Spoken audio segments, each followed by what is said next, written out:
What you saw in the Iran-Contra hearings was the exposure of the beginnings of a national security state which believes it has the right to override the Constitution of the United States in the name of security. I think that there was a substantial shadow government trying to run foreign affairs for the United States. In any other country, it would have been called a coup. And they seem to have gotten away with it. And who was going to inhibit them? The gangsters that are running this country is going to inhibit somebody. What's happening here, my friends, is a major deception which is in process as we stand and talk tonight. A major deception in the same way that the Warren Commission was a major deception worked upon the American people. The same way that the Watergate investigation was a major deception worked upon the American people. Just like the bombing, the secret bombing of Cambodia was kept secret and was a deception worked upon the American people. How long are we going to stand for being deceived in this manner? Then came Watergate, a president forced to resign, and the American people, disillusioned by White House corruption and lies, wanted a change. In 1976, Jimmy Carter was elected president. He and new CIA Director Stansfield Turner began to clean house, pushing out nearly 800 men from CIA covert operations. When all these covert operators were fired in the 1970s, they didn't just start opening restaurants or working in bookstores. They were people who were very skilled in covert manipulation of political process, and they essentially ganged up to find and then elect a candidate who would put them back in the covert operations business. And Reagan and Bush were only too eager to be that kind of candidate. Our government has a firm policy not to capitulate to terrorist demands, that no concessions policy remains in force. In spite of the wildly speculative and false stories about arms for hostages and alleged ransom payments, we did not, repeat, did not trade weapons or anything else for hostages, nor will we. Despite Reagan's denials, investigations soon revealed that arms had been traded for hostages held in the Mideast.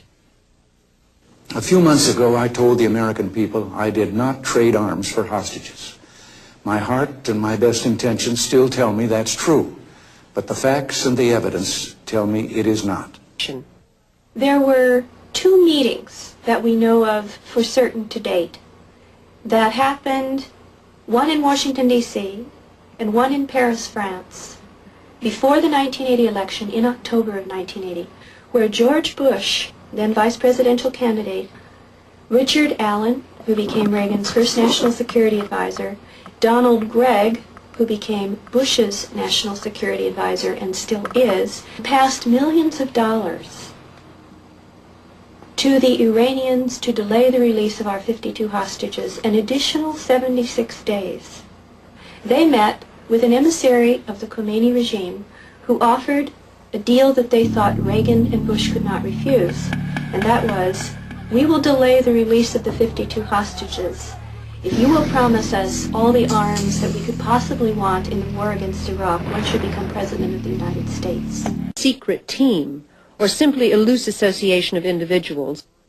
These are the men who have been stirring the pot around the world to instigate these wars on the side of the right wing.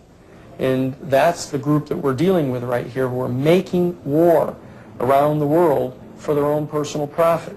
When Reagan was elected to the presidency, he installed Louis Giuffrida as head of FEMA, the Federal Emergency Management Agency. Giuffrida was an old, cold warrior from Reagan's California days, whose specialty was suppression of unrest and dissent. Giuffrida, North, and George Bush began to turn FEMA into an instrument of domestic anti-terrorism. And that would explain why North spent so many years under Bush's auspices preparing contingency plans for rounding up large numbers of dissenters if we ever go into another war. Now, you'd have thought that the committee would have been outraged by North's sort of declaration of war with a large segment of the American people, but instead of their disagreeing with them, most of them actually agreed with him.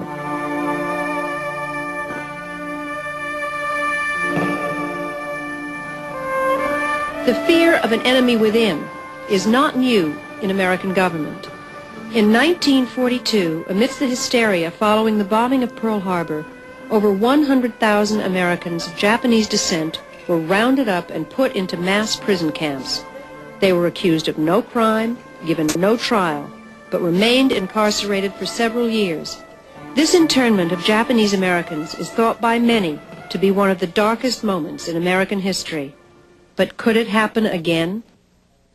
Concomitant with this whole operation and Oliver North's involvement in it was a plan to suspend the United States Constitution, as they referred to it, under a state of national emergency on the part of the President. Where that comes from is a specific program called Rex 84, Readiness Exercise, number 84, or for 1984. And it was undertaken under the Federal Emergency Management Agency. Now, this was a national executive branch agency that was originally set up at the very end of the Carter administration to do nothing more than to coordinate the national flood relief, hurricane relief, Red Cross stuff, things, to get the government programs all brought under one umbrella so they could coordinate them. You're dealing with a group of people in the Reagan administration who equated political dissent with treason, and who cannot differentiate between emergency procedures, which I think everyone agrees are necessary, and suppressing political dissent. And with North and Poindexter and Casey, you had a group of people who saw Americans who disagree with them as the enemy. Colonel North, in your work at the NSC, were you not assigned at one time to work on plans for the continuity of government in the event of a major disaster? Mr. Chairman. I believe that question touches upon a highly sensitive and classified area, so may I request that you not touch upon that, sir.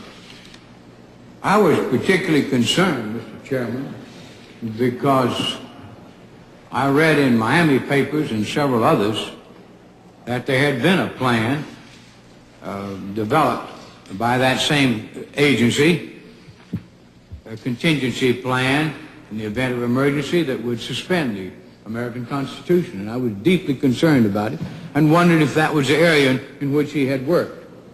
I believe that it was, may I most respectfully request that that matter not be touched upon at this stage.